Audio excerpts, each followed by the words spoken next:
kanina po, sir, bakit niya po nagawa sa kanyang sariling anak ang pamumulistya? Kasi po ang tawag po doon ay kamanyakan po ang kanyang ginawa sa kanyang anak. Parang kinain mo ang sarili mong anak sa kakatihan, yung kakatihan niya po. Bakit po niya sinabi na tinatakot po niya yung anak niya na papatayin? Yun po ang sinabi ng judge. At Ayaw na lang kasing aminin na totoo. At kahit hindi man siya po umamin, talagang makukulong po siya. Kasi talagang kailangan po talagang panagutan niya ang ginawa niya sa sarili niyang anak. Okay na kayo? Tapos na po. Tapos na? Opo. Pero ano po, Daddy Frankie, sa November 10, mayroon na naman daw kasi dalawa po yung kaso ni Ronan. Sa pinuntahan namin nung October 6 at saka itong ngayon. Pero sa November 10 ang balik dito? Opo. Oh. Kasi ang sabi nila kung sa November 10, dalawang ano po yun. Dalawang hearing? Opo, sa November. Anong oras ang start? Ganitong oras na kanina po, 8:30 po. 8. Oh, sige, walang problema. 10 at saka 24 daw po, sir. Kaya kung ano po, mayroon pa naman daw higaan dyan, sir, kung pwede. 10 and 24? Opo. Agis at saka Pizza 24? Opo. May higaan dyan? Opo. So bibigyan na nila kayo dyan? Opo. Kung gusto nyo dito, mag-stay muna hanggang sa 24. Kung gusto nyo, sabi niya. Pero magbaon daw kami ng ano namin, kain namin, mga gusto namin dyan, Oh, sir. sige. Tapos December 6, ay December 1, mayroon naman po dito ulit, mauulit itong October 17 po. Okay. So tandaan mo yung mga araw, pag nakauwi tayo, pag-uusapan natin yan. Opo, sir. Kasi by December, medyo busy rin talaga kami. Opo, sir. Marami rin akong event. Opo. At least nasabi na nila yung araw. Opo. Pero sige, okay, yun yung sa schedule. Opo. Eh, sa kaso naman, kumusta naman? Ano na pag-usapan? Ang pinag-usapan namin, sir, ay not guilty pa rin siya. Pero ang tinanong ko po kanina dun sa judge, may possibility po siya na manalo. Pero pag siya po ay nagkamali, 50-50 po ang kaso. Ay November 10, dito sa pinuntahan namin nung October 6, magte-testify sila sa ama niya, face-to-face na po yun, sir. At doon na po malalaman kung si Rona po ay talagang desidido po doon sa sinampaan niyang kaso para sa kanyang tatay. Ikaw ba, Rona, desidido ka ba talaga ituloy-tuloy? Opo. Makukulong na yung tatay mo niyan? Opo. Opo. Sure ka na? Okay. Ba't gusto mong makulong ang tatay mo? Para naman pong, bigyan ng leksyon. Gusto mong mabigyan ng leksyon yung tatay mo? Masyadong matapang eh. Masyadong matapang yung tatay mo. Pati nanay niya rin. Pati nanay niya. So, nagkita kayo ngayon? Opo. So, anong reaction ng tatay mo nung nagkita kayo ngayon? Masamang tumingin eh. Masamang tumingin sa'yo. Opo. Yung sinong kasama ng tatay mo na nagpunta dyan? Nanay niya din yung pinsan ko na ni Christina Bukay po. Sa kanyang tatay. Bakit mo nasabing masama tumingin? Tinignan ko po, tapos tinignan din ako ng paulit-ulit. Tinitignan ka pa ulit-ulit. Opo. Yung lola mo naman? Sama rin po. Nasa labas pa po kami. No, basta wag lang kayong matakot. Basta andito lang ang Team Daddy Frankie hanggang sa dulo. At hanggat nasa katotohanan ang sinasabi natin, walang magiging problema. Okay? At masasabi ko lang po, Daddy Frankie po, sana po ay ang umpisahan natin po ay sana po ay patuloy niyo po kaming ipagpatuloy. Hindi po kayo magsawa para sa amin para makamit po ang justisya ng ating. Wala naman nag-attempt na kumausap sa inyo? Wala po, sir. Okay. Ano na lang po, DSWD lang po ang sa amin, sir. Ayun, very good. So, uuwi na tayo? Opo, sir. Okay. Actually, may nag-attempt na makipag-usap sa akin. Opo. Oo. May nag-attempt na may pag-usap sa akin. Opo. Pero sabi ko, okay, willing ako makipag-usap, pero may video. Opo. Kaya lang nung sinabi kong may video, ayaw umatras. Sino po? Hindi ko na pwedeng sabihin. Basta ang masasabi ko lang, may nag-attempt. Pero para walang kaso or what, kasi nga hindi ako nagsasabi. Opo, sir. No? Okay. Okay, so kumain na ba kayo? Hindi pa sir, kumain lang kami ng tinapay kasi malayong bilihan. Marami, sige, Pero okay. kaya pa naman sir. Okay, so anong pakiramdam ninyo ngayon na pangalawang hearing na? Ang nararamdaman ko po ngayon ay nakikita ko po ngayon sir ay unti-unti na pong makakamit po ang justisya para sa akin. Kahit sinabi pong 50-50 po ay malakas po ang loob ko para sa kaso na ang aking anak ay mananalo. Okay. Sir, kasi malakas po ang ebidensya. Basta lagi kayong mag-usap mag-ina at lagi kayong magdasal. Okay? Ako sir. Abanti muna tayo kasi hindi tayo pwede magtagal dito. Ako sir. Okay? So sige, sakay.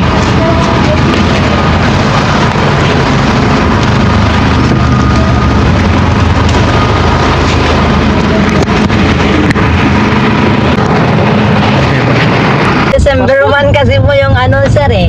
December 20. Hindi dyan na kayo matutulog. Hindi. Pag 10 to ano, November 10. hanggang 24 na kayo dyan. Opo, November 10 po ay babalik pa kami ng Pangasinan kung anong yung Adi Frankie.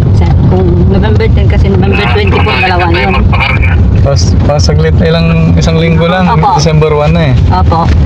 November 24 sir, baka doon na kami mag-stay kasi December 1. Kasi mayroon naman kwarto doon. Sabi ng itong judge namin sir, safe naman po kami.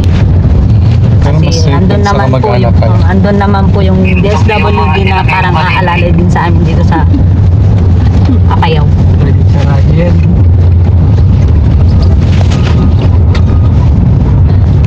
Umulan, boom blessing. Blessing po kayo. Kanina po sir, bakit niya po nagawa sa kanyang sariling anak ang pamumulistya? Kasi po ang tawag po doon ay kamanyakan po ang kanyang ginawa sa kanyang anak. At saka bakit po niya sinabi na tinatakot po niya yung anak niya na papatayin. Yun po ang sinabi ng judge. At ang sagot niya po ay not guilty. Anong counter ng attorney naman ninyo? Tinuruan na rin Anong sabi naman ng attorney ninyo?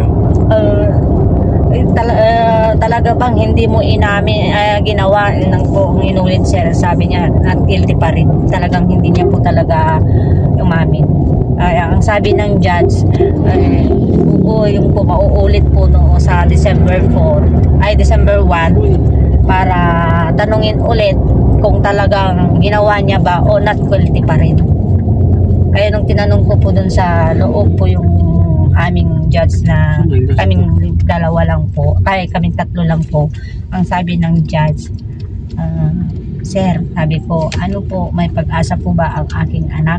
Ang sabi naman po niya ay kung talaga pong desidido po si Rona na ipagpatuloy ang kaso at magsasabi siya po ng talagang totoo, at saka yung testimony pa niya ay wala po siyang takot at totoo po lahat ng kanyang sinasabi, 50-50 po siya kasing manalo.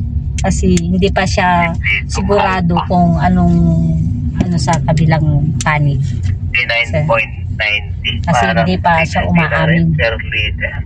yung Petrong kanina, 60 po. Ang sabi ng judge kanina. At kaya kailangan po namin mag-attend lagi para masabi na talagang active po si Rona at nagsasabi po ng totoo. Yan po sir.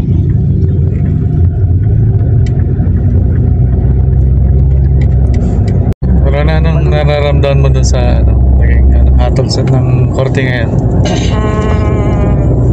Medyo may kunting inis. Kasi po ulit-ulit na nga kung tinanong, not guilty pa rin. So parang nakukulangan ka ba sa desisyon nila o ano ka? Naging hindi makatarungan ba yung desisyon ngayon araw? Ayaw na lang kasing aminin na totoo. Para naman mabawas-bawasan yung kaso niya, yung pagkakulong pa. Pero ayaw niya eh. Ayaw umamin ng tatay mo.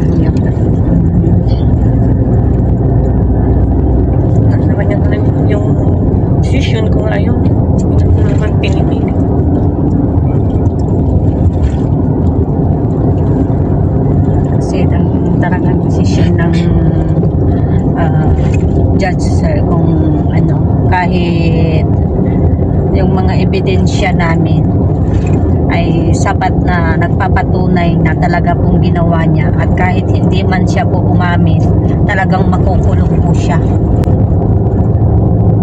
Kasi talagang kailangan po talagang panagutan niya ang ginawa niya sa sarili niyang anak. Yan po ang sinabi nila kanina. Guilty or not guilty, jail pa rin ang bagsak.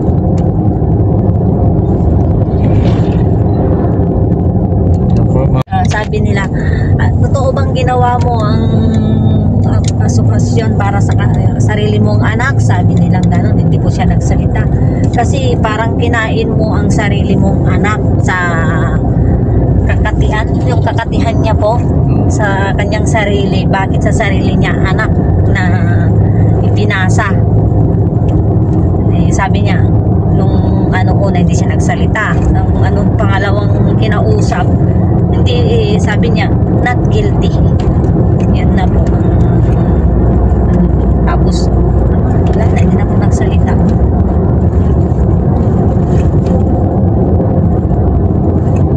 Yung testigo na Rona, parehas ng testigo nila. Yung barkada ni Rona at saka yung testigo nila, barkada din ni Rona.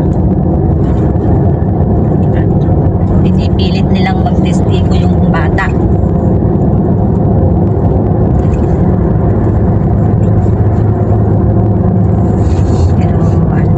Maraming ebidensya para kay Ron. Yung pinag-iaryahan ng kay Rona sa mismong bahay, na picturean po, tapos yung medical, tapos yung dalawang pulis, testigo po kay Rona. Tapos yung DSWD na yung mga ipinaroward namin na screenshot, testigo po kay Rona. Kaya marami pong sapat na ebidensya kay Rona.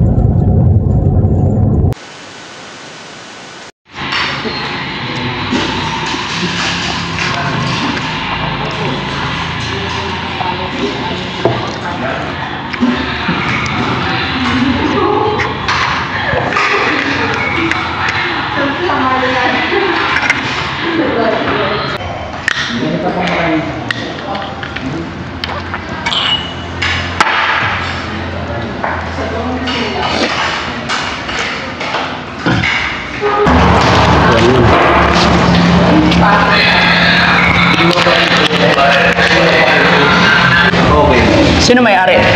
Saan na? Doon po. Ikaw, ma'am, may-ari? Sila po. Sila na. Sila may-ari. Kayo po? Nagtatrabaho na po. Kayo? 1, 2, 3, 4? Opo. Bigay ako merienda nyo. Para sa inyo, pamerienda. Sige, sukli sa inyo na rin. God bless po, ha? Thank you so much. Okay. Salamat po. Sarap ng food. Oo. Lalong-lalo na yung ginataan. Yung bilo-bilong sarap. Joke lang.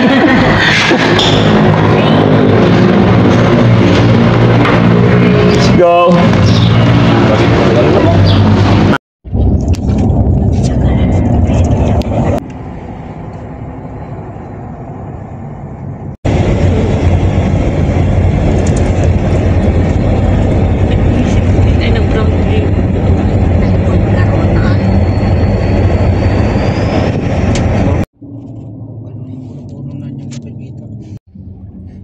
Uy, Kuya JC.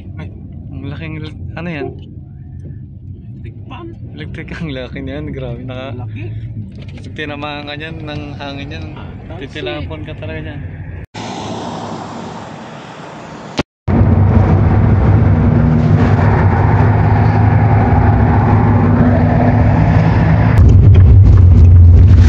Alright. Okay, ganda. Wake up, we're arrived.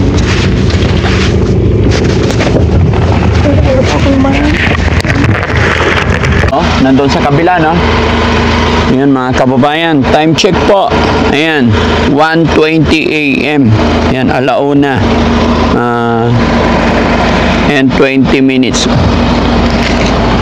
Alauna 20 po ng umaga, mga kababayan. Hindi nga Para akong lasing. Lasing ba kayo? Dito yung bag nyo. Sige na, dito na kayo. Salamat sa Panginoon.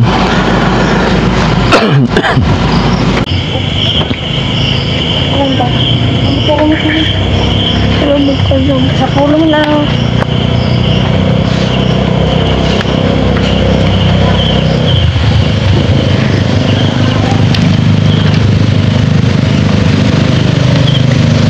Okay na? So, kailan yung... Lapit kayo dito konti. Kailan yung next na hearing nyo? November 10 at saka 24. November 10 and 24 and then... Tapos yung itong kaso na to ay January 1. Saka... Hindi, basta yung magkakasunod. 10 and 24. Ano mo din sa cellphone ko? Sige pa, tignan nga natin. Kasi may message po yung DSWD kagabi na yung November 10, 24. Sa cellphone ko. Ha? Ito ang tabag ko. Pero sure na yung 10 at saka 24. Apo. Plus, Ito lang po. December. Tapos yung isa.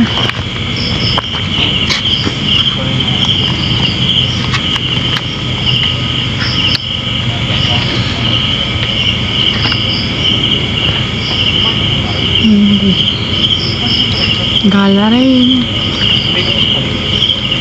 Natin. November 10, 24, at saka December 15, January 26. Yun po magkakasunod dun sa November. Ay, itong... November 10 Opo. 24. and then November 24, Opo. Tapos December 15, December 15, saka January 26. January 26. At saka yung isa naman po, itong natapos ngayon, sir, ay session na po yung mga schedule. December 1, January 12, February 9. So, ibig sabihin, itong November, dalawa yung magkadikit. Opo, nalikan. December. And then December 15 na ang kasunod. December 1. Ay, December 1 din. Opo, yung itong kaso na to ngayon, sir. Kasi dalawang kaso po yun. Okay. Medyo pagod na ako. So, pag-usapan na lang natin the following day kung ano ang maganda nating gawin. Opo. Pero bago man manggaling yung sa akin, pag-isipan nyo rin Opo. kung ano yung sa tingin ninyo yung mas nakakabuti rin sa inyo. Opo. Dahil magkakadikit, no? Opo. Okay. Ano ba yung suggest ng DSWD, yung huli? Ay, hindi. Hindi ko nagsabi siya. Yung Yung doon sa... judge po. Oh, saan? Sa mismong taas po ng compound nila sa Daddy Frankie, may available pong kwarto doon. Sinong nag-offer no? Judge na... Si Judge. Opo. Bakit daw nila in-offer Kasi yun? malayo po yung biyahe natin at saka malaki po yung gastos sa Daddy Frankie. Sino may sabing malaki? Yung judge po, Paano niya alam? alam niya yung lugar natin po. Okay. Kaya sabi nila, kung gusto niyo po, madam, alam niyo naman yung kwarto dyan kasi punta kami nung dati noon na pinagpahinga kami doon. Sabi niya, pero tiis lang ate, sabi niya gano'n. Ang inihiling ko lang po yung pagkain niyo. Lahat-lahat po ay mayroon po kami sa Daddy Frankie. Parang financial namin na kami ay mag-istimo na doon, sagot namin yung pagkain, maluto, yung tubig, free naman po doon, Daddy Frankie. Ilaw, tubig, and then bahay, free. Opo. So, ang magiging problema lang yung food. Opo, pagkain. Pagkain everyday. Opo. Ano sabi mo sa kanila? Sabi ko po ay okay po, pero tatanungin ko muna kung mayroon po kaming kompletong pagkain namin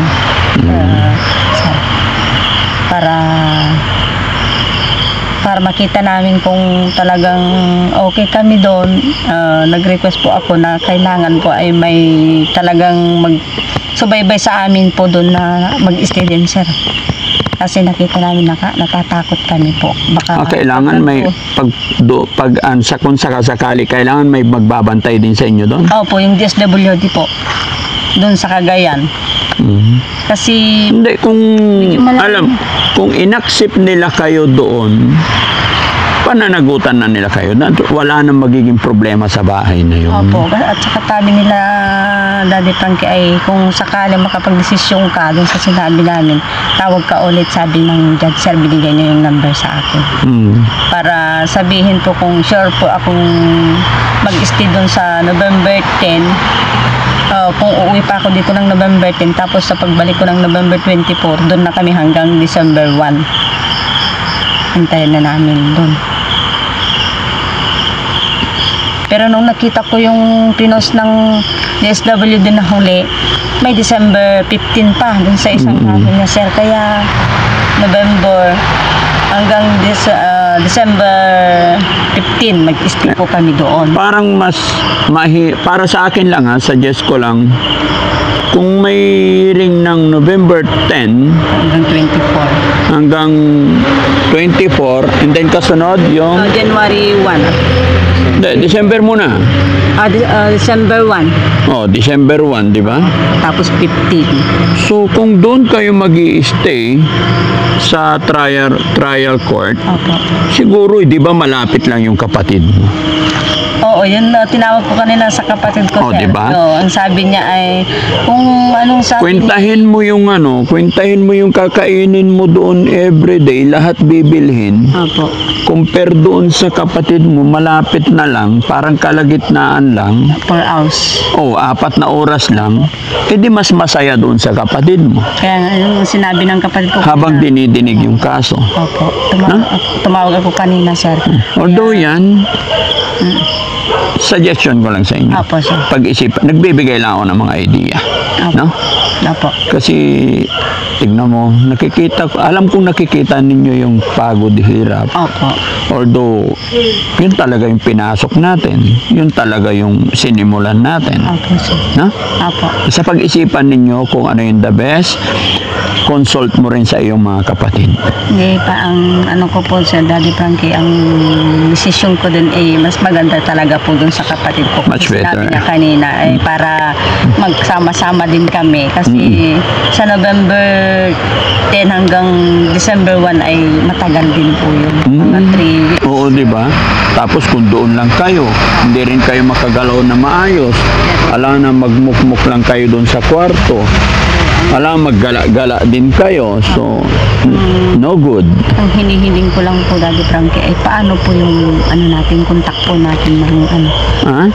Paano po yung ano natin kung sakaling doon kami. Marunong ka naman mag-text eh. Opo. O, di ba? Marunong din ako mag-reply. O, di ba? Hindi naman bumalad doon. Oo. Minsan.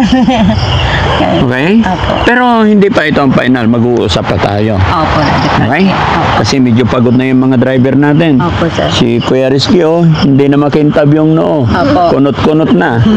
No? Opo, Daddy Oh, Frankie. sige. Nga pala.